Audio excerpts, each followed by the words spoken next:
président de la République, Alassane Ouattara, a quitté le Canada où il a pris part au Fonds mondial sur le sida. Il est arrivé aux États-Unis d'Amérique pour participer à la 71e session de l'Assemblée générale de l'ONU qui s'ouvre officiellement mardi. Dans l'actualité politique, la célébration de l'an 2 de l'appel de Daoukro, les élus et cadres du RHDP se sont retrouvés à Daoukro pour marquer ce deuxième anniversaire. Le président Bédié a prononcé un discours. Et nous irons en France où le salon consacré à l'élevage à Rennes a refermé ses portes vendredi soir. La Côte d'Ivoire était présente à ce salon. La délégation ivoirienne, conduite par le ministre des Ressources animales et halieutiques, a tiré profit de la ferme géante dressée à Rennes. Les travaux d'aménagement hydroélectrique de Soubré avancent bien. Plus de 90% de ces travaux ont été réalisés. L'information a été donnée vendredi dernier lors de la visite des chantiers par le directeur général de Côte d'Ivoire Énergie. Bonsoir à tous. Merci d'avoir choisi le journal de RTI 1. Le président de la République, Alassane Ouattara, a quitté le Canada. Il est arrivé aux États-Unis d'Amérique pour participer à la 71e session de l'Assemblée générale de l'ONU qui s'ouvre mardi. Le président Ouattara va défendre le dossier de la Côte d'Ivoire qui aspire à un poste de membre non permanent au Conseil de sécurité de l'ONU. Voyons l'arrivée du chef de l'État aux États-Unis avec notre envoyé spécial, Viviane Aimé. C'est une participation très active que le chef de l'État ivoirien, le président Alassane Ouattara, aura à cette 71e session de l'Assemblée générale des Nations unies. L'un des enjeux pour la Côte d'Ivoire sera d'obtenir le maximum de soutien autour de sa candidature au poste de membre non permanent du Conseil de sécurité des Nations unies pour la période 2018-2019, a souligné le président de la République à son arrivée samedi en début de soirée à Newark Liberty International Airport où son avion s'est posé. La Côte d'Ivoire est candidate pour être membre non permanent du Conseil de sécurité en 2018-2019. Donc l'objet principal de ma présence ici, c'est de parler aux différents pays, aux chefs d'État et aux délégations des pays membres de l'ONU pour leur parler de notre candidature et dire que la Côte d'Ivoire est maintenant en pleine expansion et que la paix est revenue, la croissance économique également. Notre présence au Conseil de sécurité date de 1991, donc il y a 25 ans. Il est donc temps que nous soyons de retour au Conseil de sécurité. C'est l'objet principal. Bien sûr, il y aura les rencontres habituelles avec le secrétaire général des Nations Unies, avec d'autres chefs d'État et ma déclaration, bien sûr, à l'Assemblée générale. Présente aux côtés de son époux, la première dame Dominique Ouattara aura elle aussi plusieurs activités de haut niveau, dont une réunion de l'Organisation des premières dames d'Afrique contre le VIH-Sida. Le point culminant de cette participation ivoirienne sera l'allocution que le président de la République, Alassane Ouattara, prononcera le jeudi 22 septembre dans l'après-midi à la tribune des Nations Unies. Voilà, vous l'avez entendu, la Côte d'Ivoire, notre pays, aspire à un poste de membre non permanent au Conseil de sécurité de l'ONU. Le dossier sera défendu lors de cette Assemblée générale. Par ailleurs, cette 71e Assemblée générale des Nations unies est la dernière pour l'actuel secrétaire général Ban Ki-moon, à qui l'ONU cherche un successeur. Comme on voit, les enjeux de cette rencontre sont importants. Voyons les explications de notre envoyé spécial, Viviane Aimé. Cette 71e session de l'Assemblée générale des Nations unies a pour la Côte d'Ivoire de bonnes nouvelles, signe que le pays est désormais repositionné dans le concert des nations. US Africa Business Forum, qui a lieu habituellement à Washington, a été délocalisé à New York et justement les échanges auront lieu dans ce cadre-là et la Côte d'Ivoire est donc au nombre des 3 pays sélectionnés pour une présentation spéciale devant l'ensemble des investisseurs des États-Unis et du monde. Je voudrais enfin dire que l'élément particulier du contexte se trouve aussi être la levée des sanctions des États-Unis vis-à-vis de la Côte d'Ivoire. Nous venons également avec la joie au cœur. Tout cela récompense les efforts faits par le gouvernement et par le président de la République en particulier. De bonnes nouvelles, mais la Côte d'Ivoire se fixe aussi un défi à l'occasion de cette Assemblée générale, à savoir réunir le maximum de suffrages autour de sa candidature au poste de membre non permanent du Conseil de sécurité et pour la période 2018-2019. Une position qui rehaussera son image dans le monde, explique le ministre ivoirien des Affaires étrangères qui se dit optimiste. Nous pensons qu'avec la gestion de la crise récente et les efforts faits par la Côte d'Ivoire dans la sous-région et dans le monde, nous avons une expérience à partager. Et donc, c'est cette expérience que nous voulons mettre au service du monde dans le cadre du Conseil de sécurité. Mais c'est aussi un lieu de promotion de l'identité ivoirienne, de ce que nous proposons au monde, la solidarité, le dialogue et la paix. Les chances sont réelles parce que l'Afrique nous soutient. Pour le succès de cette initiative, le chef de l'État ivoirien, le président Alassane Ouattara, a d'ores et déjà pris son bâton de pèlerin pour faire campagne pour son pays au cours de cette Assemblée générale, ainsi qu'il l'a annoncé. Et avant les États-Unis, sur place au Canada, le président ivoirien a multiplié les rencontres en marge des travaux du Fonds mondial sur le sida, la tuberculose et le paludisme. Il s'est entretenu avec le gouverneur général du Canada et avec le représentant de la reine d'Angleterre, qui est le chef d'État du Canada. Le président Ouattara a également échangé avec le maire de Montréal. La Côte d'Ivoire et le Canada vont renforcer leur coopération. Justement, un accord de jumelage entre Montréal et Abidjan a été conclu. La 5e conférence du Fonds mondial de lutte contre le sida, la tuberculose et le paludisme qui s'est achevée hier a permis de récolter 12,9 milliards de dollars, soit environ 7 000 milliards de francs CFA, une somme qui va servir à financer les programmes des gouvernements engagés dans la lutte contre les 3 pandémies les plus dévastatrices. On fait le point avec notre envoyé spécial à Montréal, Awa Touré. Ce samedi 17 septembre, deuxième journée de la 5e conférence de reconstitution des ressources du Fonds mondial consacrée à la réflexion autour de 2 problématiques. Éliminer les obstacles à la santé en renforçant l'autonomie des femmes et des filles et par l'intervention auprès des plus marginalisés. Engager et mobiliser les jeunes pour réaliser les objectifs en matière de développement durable.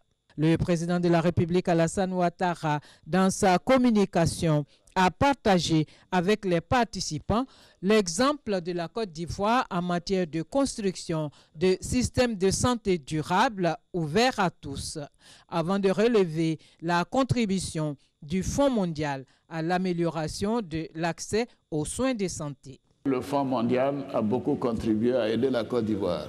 C'est sur la période de 15 ans depuis 2003, c'est pratiquement un demi-milliard de dollars, 530 millions qui ont été promis, dont 400 millions ont été décaissés. Si je prends le cas par exemple du VIH-Sida, c'est quasiment 158 000 personnes qui ont pu bénéficier de traitements antirétroviraux. Et ça, c'est tout de même un chiffre significatif. Et d'ailleurs, grâce à tout l'environnement de l'offre et de la sensibilisation, le taux de prévalence a baissé de manière considérable en Côte d'Ivoire. En deuxième lieu, en ce qui concerne la tuberculose, c'est 83 500 personnes qui ont pu donc être traitées et qui ont pu bénéficier des ressources nécessaires pour faire face à ce fléau. Et enfin, nous avons distribué durant ces années 25 millions de moustiquaires imprégnés, c'est-à-dire l'étendue donc de la capacité du gouvernement à distribuer donc des moustiquaires imprégnés pour protéger les populations contre le paludisme. Donc c'est vraiment un hommage que je voudrais rendre au Fonds mondial, à son directeur exécutif Marc Diboul. Bien sûr, c'est bon de nous aider, mais nous devrions faire plus nous-mêmes. Nous sommes intervenus, je dirais, dans 3 domaines. Le premier, c'est de créer tout l'environnement, le cadre réglementaire, la sensibilisation. La deuxième chose, c'est de donner un accent particulier aux femmes et aux filles dans tout ce que nous faisons. Et bien évidemment, surtout qu'il y a la transmission de la mère à l'enfant, par exemple du sida, et également les difficultés pour ces personnes d'avoir accès aux soins et aux frais médicaux. Et le troisième élément, c'est d'améliorer les conditions quotidiennes de ces personnes en leur offrant du travail, en améliorant leurs conditions de vie. Des leaders du monde très impliqués dans la lutte contre le sida, la tuberculose et le paludisme, notamment Ban Ki-moon, secrétaire général de l'ONU, Marc Diboul, directeur exécutif du Fonds mondial, le milliardaire Bill Gates et le chanteur Paul David Hewson Dibono ont tous reconnu les progrès extraordinaires réalisés par le Fonds mondial. Pour ces personnalités, la communauté internationale, pour vaincre le sida, la tuberculose et le paludisme, doit faire de l'amélioration des conditions de vie des populations, de l'information et de l'éducation ses priorités. Voilà, et la Côte d'Ivoire qui participe d'ailleurs à ce progrès du Fonds mondial. Le pays a décidé d'apporter une contribution de 500 millions de francs CFA au Fonds mondial pour la lutte contre le sida, la tuberculose et le paludisme et une autre somme de 500 millions de francs CFA pour l'ONU-SIDA. La Côte d'Ivoire renforce la lutte également contre la malnutrition. Le pays s'est doté d'un plan national de nutrition. C'est le PNMN 2016-2020. Ce plan était au cœur d'une rencontre à la primature. L'objectif de cette rencontre, présidée par le Premier ministre, mobiliser des ressources financières. Le reportage de Maïsako. Le gouvernement entend relever l'enveloppe budgétaire consacrée à la nutrition. Une volonté dont la concrétisation a été amorcée par la mobilisation des ressources financières en vue de renforcer la sécurité alimentaire des populations. La Côte d'Ivoire est prête à mettre en œuvre son plan multisectoriel chiffré et même à devenir un champion et à être cité comme exemple dans la sous-région. La question est maintenant le comment assurer cette mise en œuvre. Alors s'il vous plaît, aidons ensemble le gouvernement ivoirien à tout d'abord prioriser ses actions, à préciser ses besoins et sa demande. Pour le représentant du Fonds des Nations Unies pour l'enfance, l'UNICEF, la nutrition est le fondement du développement d'un pays. Nous savons combien la nutrition est importante. Aucun pays ne peut parvenir à l'émergence durable et équitable sans investir dans son capital humain de demain et sans investir dans la nutrition. Je me réjouis que la Côte d'Ivoire soit si fortement engagée dans cette dynamique. Le 11 mai dernier, le gouvernement a approuvé le plan national multisectoriel de nutrition 2016-2020. Ce plan d'un coût global de 266,6 milliards de francs CFA sera financé par l'État de Côte d'Ivoire à hauteur de 40 milliards de francs CFA, soit 15%. Il ressort alors un besoin de financement de 227 milliards de francs CFA à rechercher auprès des partenaires techniques et financiers du secteur privé. Pour assurer une absorption optimale des ressources, un mécanisme de suivi des engagements et des flux financiers orientés vers la nutrition, en cohérence avec le dispositif de suivi du PND, sera mis en place. À cet effet, le gouvernement encourage vivement le secteur privé et les PTF à s'engager à leur côté dans la mise en œuvre de ce plan à travers des partenariats publics et privés mutuellement donc avantageux. Le gouvernement s'est engagé à promouvoir la multisectorialité avec la participation de toutes les parties prenantes et la convergence des interventions comme approche pertinente pour accélérer l'amélioration de l'état nutritionnel de la population. La malnutrition se traduit par des troubles dus à des carences en micronutriments nécessaires à l'organisme. Elle est le plus souvent la conséquence de la maladie et d'un apport alimentaire inadéquat. La malnutrition laisse chez des millions de survivants des séquelles durables sous forme d'infirmité, de vulnérabilité chronique aux maladies telles que l'anémie et de handicap intellectuel. En Côte d'Ivoire, la prévalence de la malnutrition aiguë ou émaciation se situe entre 7 et 14,9% en 2012. Ce chiffre, jugé faible au regard du seuil acceptable de 10%, démontre que la malnutrition est un problème de santé publique. Voilà, et la Côte d'Ivoire qui dit non à la malnutrition recherche des financements. Les bailleurs de fonds ont répondu favorablement. Plus de 400 milliards de francs CFA ont été annoncés pour la marche du plan national de nutrition. Le coût global du plan s'élève à plus de 200 milliards. L'État ivoirien qui va contribuer à 15%, soit 40 milliards de francs CFA, s'est engagé à renforcer le mécanisme de suivi et évaluation des interventions du plan national multisectoriel de nutrition 2016-2020. Nous partons maintenant pour la France où le salon consacré à l'élevage à Rennes a refermé ses portes vendredi soir. La Côte d'Ivoire était présente à ce salon. La délégation ivoirienne conduite par le ministre des Ressources animales et halieutiques a tiré profit de la ferme géante dressée à Rennes pendant 4 jours. Le salon a enregistré près de 100 000 visiteurs. Hugues Veblé, notre envoyé spécial, nous en dira davantage dans nos prochaines éditions. Dans l'actualité politique, la célébration de l'an 2 de l'appel de Daoukro, les élus et cadres du RHDP se sont retrouvés à Daoukro pour marquer ce 2e anniversaire de l'appel. Voyons le reportage d'Herman Divé. Ils sont venus des 4 coins de la Côte d'Ivoire pour marquer d'une pierre blanche ce 2e anniversaire de l'appel de Daoukro. Un anniversaire qui porte en triomphe la flamme de la mobilisation. L'année dernière, nous étions ici, à Daoukro, afin de nous inspirer pour lancer la campagne présidentielle du président Ouattara avec un score sans appel.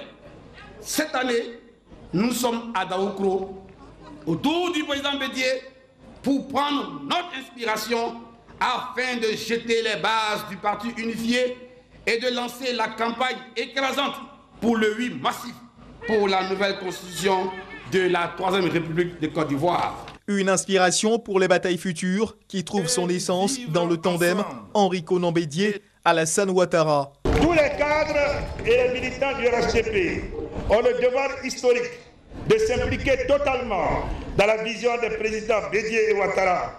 Nous devons être à la hauteur de leur ambition pour la Côte d'Ivoire et sceller définitivement notre union en reconnaissant la chance que nous avons de participer à leur côté à l'avancée de notre beau pays sur le chemin de l'émergence. Pas question d'évoluer en rang dispersé, il faut maintenir l'union au sein de la famille RHDP. Le message de Henri Konan Bédié est plus que clair. Nos militants doivent accepter les choix de candidats qui auront été faits par les directions de leurs partis politiques respectifs et éviter de se mettre en marge de ces partis en se portant candidat indépendant. Henri Konan Bédié marque son adhésion au projet de nouvelle constitution. Tout le monde reconnaît que cette constitution, celle de l'an 2000, comporte des aspects confligènes et celle qui nous est proposée doit permettre de la corriger pour donner à la nation un texte qui agrée à la majorité de la population. J'invite les Ivoiriens à aller au référendum pour se prononcer sur la nouvelle constitution. Après l'appel lancé en 2014, un autre appel vient de voir le jour à Daoukro ce 17 septembre 2016. Un appel qui, comme le précédent, vient renforcer davantage l'alliance des oufouettistes pour plus de paix, de cohésion et de développement en Côte d'Ivoire.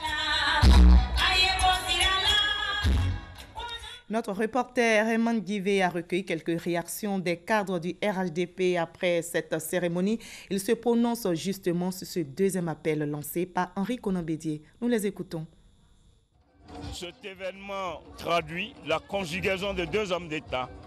Le président Henri Konan Bédié par sa vision politique et le président Alassane Ouattara, grand bâtisseur de notre pays. Offrant ainsi à la Côte d'Ivoire la stabilité et la paix. Je voudrais donc en tout cas appeler tous les Ivoiriens à se mobiliser comme un seul homme pour aller au référendum et voter massivement pour une Côte d'Ivoire forte, une Côte d'Ivoire nouvelle. Tout le monde est mobilisé pour un RHDP fort dès maintenant depuis Daoukro. Un discours intense, un discours fort qui rappelle encore l'engagement de 2014 et ça nous donne de belles perspectives que les engagements qui ont été pris seront suivis afin de garantir à la Côte d'Ivoire une Côte d'Ivoire de paix, une Côte d'Ivoire de stabilité. Félicitations au président Bédié, félicitations au président Ouattara.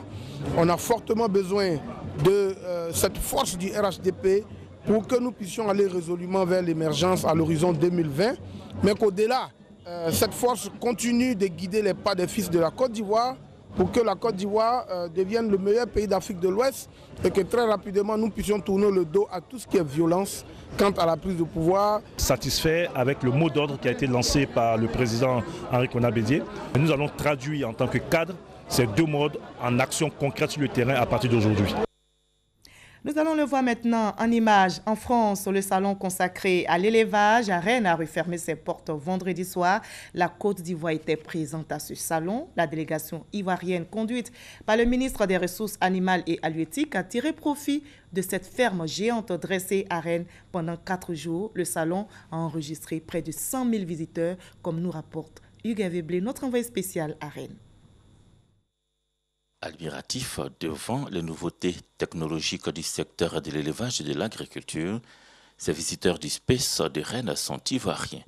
Pendant 4 jours, la délégation conduite par le ministre des Ressources animales et halieutiques a eu des partages de connaissances, des discussions avec des professionnels et responsables techniques, s'est imprégné avec grand intérêt des solutions techniques et innovations pour améliorer les conditions de vie et de travail des éleveurs. Si nous voulons développer notre élevage, on a besoin de se tourner vers une technologie très avancée. Et je crois que toutes ces machines que nous avons vues entrent dans cette perspective. La Côte d'Ivoire intéresse, la preuve avec les nombreuses actions de promotion visant la délégation ivoirienne. C'est un honneur, vous savez, recevoir le ministre, en plus avoir la chance de lui expliquer les plus que nous avons, tout ce qui est éco-épandage, la valorisation des effluents. Si tout cela peut bénéficier aux éleveurs, aux agriculteurs de Côte d'Ivoire, ben voilà, ça me fait mon plaisir et j'espère que ça fera le leur. Autre endroit, autre manifestation d'intérêt pour le secteur de l'élevage en Côte d'Ivoire, Saint-Étienne-Gué de l'Ils, à 80 km de Rennes. Ici sont réunis des entrepreneurs dans le domaine agricole en région de Bretagne. Ils sont en rendez-vous avec le ministre Akobena Kwasi Adjoumani. Tous répondent à l'invitation du groupe Almix, groupe industriel qui vend des solutions aux algues à même de se substituer aux pesticides pour les plantes et aux antibiotiques pour animaux. Le Space 2016 referme ses portes. Il aura permis aux acteurs du monde de l'élevage de se projeter dans l'avenir pour vivre sereinement leur métier. Ici en Côte d'Ivoire, les travaux préparatoires du Forum international sur les réformes institutionnelles et la modernisation de l'État ont été lancés. Ce forum va fournir des informations sur la politique publique pour plus d'efficacité. Un projet qui aura lieu donc à Abidjan du 20 au 22 octobre prochain. Il sera présidé par le Premier ministre Daniel Cablon-Duncan. Plus de 200 participants sont annoncés à ce forum. Je le disais en début de journal, les travaux d'aménagement hydroélectrique de Soubré avancent bien. Plus de 90% de ces travaux ont été réalisés. L'information a été donnée vendredi dernier lors de la visite de chantier du directeur général de Côte d'Ivoire Énergie. Avec une capacité de production d'énergie de 275 MW, le barrage de Soubré deviendra le plus puissant en production d'énergie dans notre pays. Reportage Sam Conan, commentaire Jean-Jacques Kwame. Fruit de la coopération ivoiro-chinoise, les travaux de l'aménagement hydroélectrique de Soubré ont démarré en 2013. Près de 3 années après, les travaux avancent bien. C'est pour témoigner de cet état d'avancement que les journalistes ont été conviés à une visite des chantiers de construction.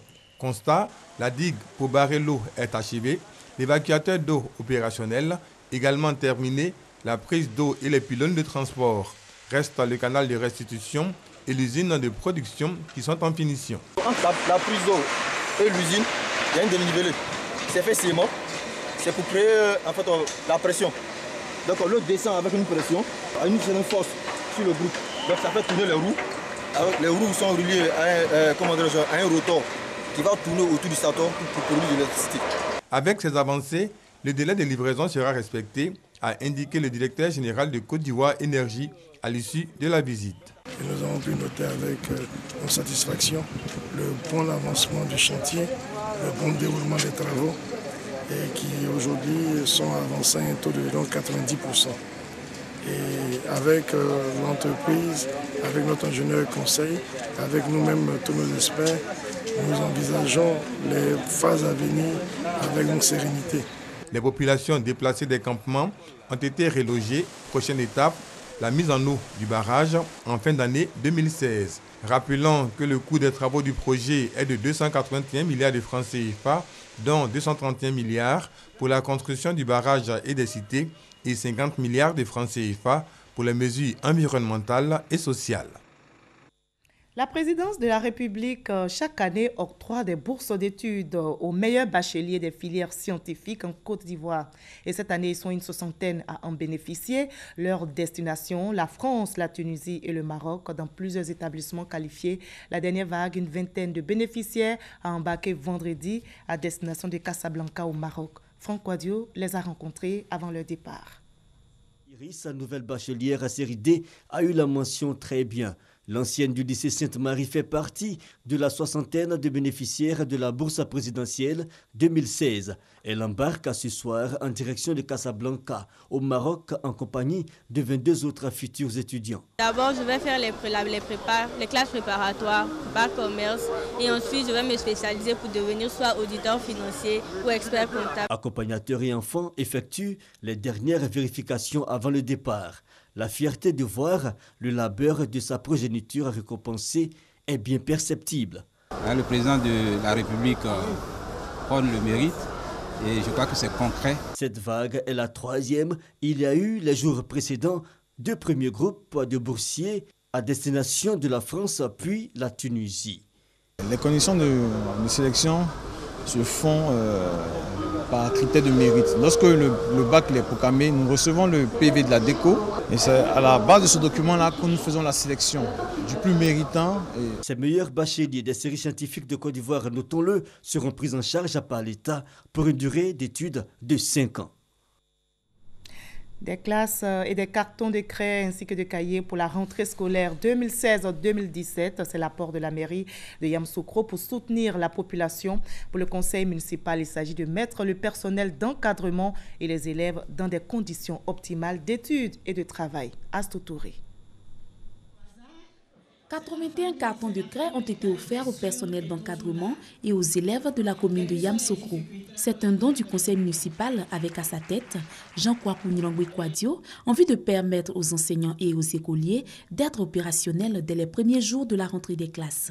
Il n'y a de richesse pour une nation en marche vers l'émergence que d'hommes bien formés. À Yamoussoukro, nous avons choisi de renforcer, d'accompagner l'action du gouvernement et des parents d'élèves en matière d'éducation. Le conseil municipal et moi-même entendons être dans le peloton de tête de la politique hardie du président Alassane Ouattara de l'école gratuite obligatoire pour tous. Il met également à leur disposition 10 nouvelles classes, notamment à Sahabo, à Kpesekro et Kokrenou. Dans les semaines à venir, le conseil entend distribuer 40 000 cahiers, ardoises et 600 tables bancs dans les différents quartiers et villages de la commune. Toujours dans le souci de renforcer l'éducation dans sa région, un budget de 45 millions de francs CFA de prise en charge scolaire prévu pour soulager les parents d'élèves nécessiteux. En 3 ans, c'est plus de 120 millions de francs CFA qui ont été investis dans 21 projets d'éducation, dont 15 achevés selon le maire de la commune de Yamoussoukro.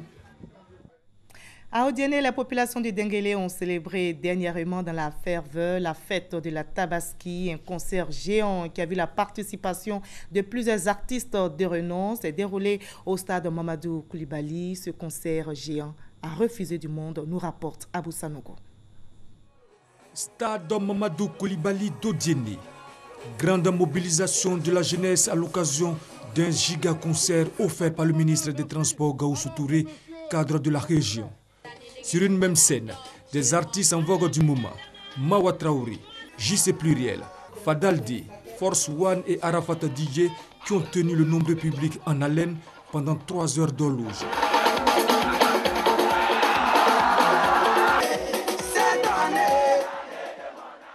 Pour le ministre Gaoussou Touré, il s'agit de faire plaisir à la jeunesse du Denguélé. Un plaisir qui, selon lui, passe par la musique, facteur de cohésion sociale, de paix et de fraternité. Le moins que l'on puisse dire, c'est que l'événement baptisé Tabaski 2016 à Odiéné aura tenu toutes ses promesses. 7 sur 7, c'est le point de l'actualité internationale de la semaine que vous propose désormais la rédaction de RTI tous les dimanches. Nous sillonnerons pour cette fois-ci l'Afrique, l'Europe, l'Amérique, l'Asie pour voir les faits marquants de l'actualité. Qu'est-ce qui s'est donc passé dans le monde cette semaine? Les informations sont dominées par la trêve en Syrie, des manifestations en France, à Londres et au Gabon. Le tour du monde en 7 jours, c'est avec Sidonie Davila.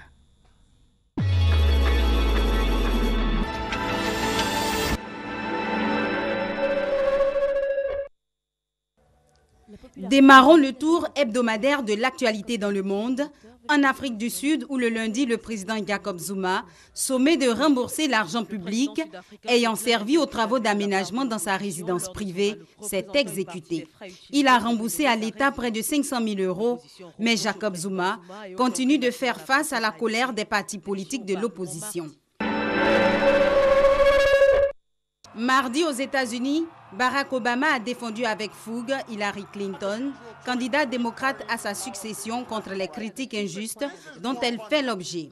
À quelques jours du premier débat présidentiel avec Donald Trump et à moins de 2 mois de l'élection présidentielle, Hillary Clinton, 68 ans, continuait mardi de se reposer après son malaise lors des commémorations du 11 septembre.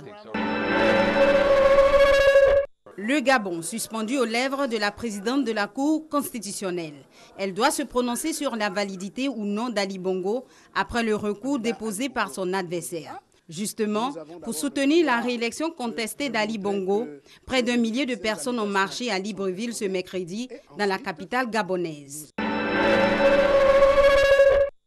Manifestation également en France.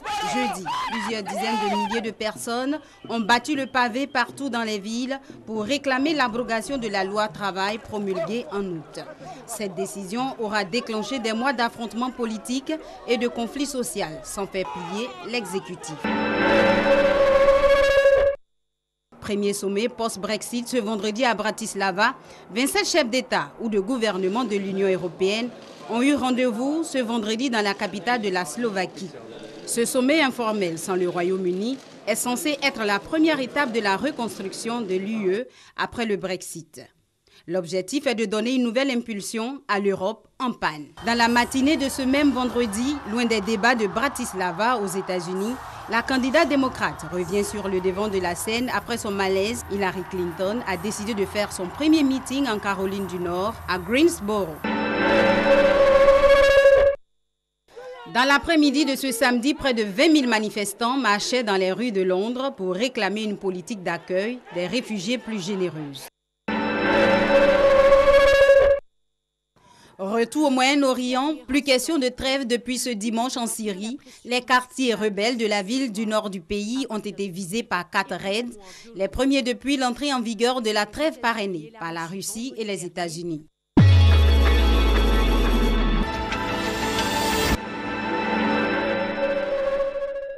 « 7 sur 7, c'était avec Sidonie Davila. Retenez que l'actualité continue. Merci donc de votre fidélité à nos antennes. Et à 23h, vous avez rendez-vous avec Maïsako. Merci de votre aimable attention.